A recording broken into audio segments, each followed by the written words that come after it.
I'm Scott Linneman with the Geology Department at Western Washington University, and today we're going on a field trip to Sumas Mountain to see a large, actually very large landslide, active landslide. It's been slowly moving down Sumas Mountain, probably for hundreds of years, but in its current incarnation, the last 60 years, it dumps a lot of sediment into the little creek here, which causes problems downstream in the agricultural areas. And so we've been up here studying the landslide, the way it develops, how fast it's moving, to try to make some predictions as to how much sediment the downstream users are going to have to deal with. This is a class from, let's see, it's Geology 310, which is the geomorphology class.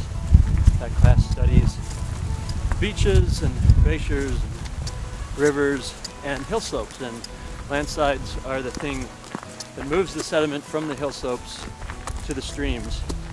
And unlike every other place I've taught where you just have to read about it, these students get to come and actually walk on the landslide, experience the landslide, and get a sense of how those processes work. One of the things we've discovered is that when students learn about a process by being there while it's going on, they remember it a lot longer. And as opposed to reading about it, regurgitating on a test.